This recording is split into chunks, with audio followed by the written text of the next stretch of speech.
જય દ્વારકાધીશભાઈ, આજે આપણે કાર્યક્રમ છે ભજીયાનો. વાહ, કેમ છે? હારો? High class. શું નામ છે તમારું? નિલેશભાઈ. અમારા બધા મિત્રોને થોડું જણાવી દો. ગામ સણોસરીથી ભાઈ આપણે નિલેશભાઈ છે.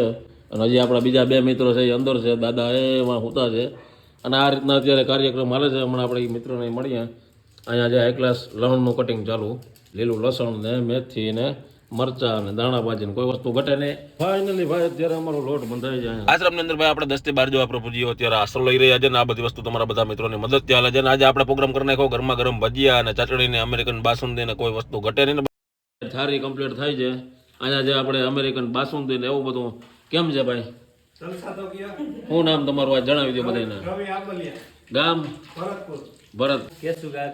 વાહ વાહ. તો ભાઈ આ મિત્રને તો તમે ઘણી બધી વાર આપણી આગળ પાછળની પોસ્ટમાં જોયા છે. આપણે રાજા ધીરાજ એન્ટરપ્રાઇઝ પેઢી માર્કેટિંગ યાર્ડ જામજોધપુર વેપારી કરે છે.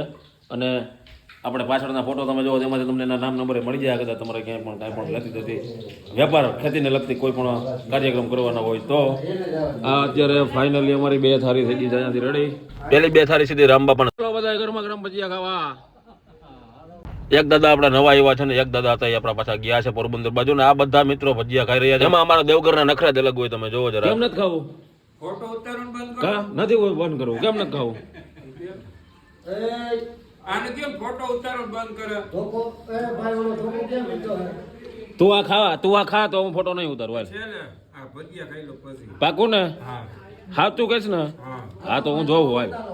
હાલો તો અત્યારે બંધ કરી દઉં. ખાવું જોઈએ.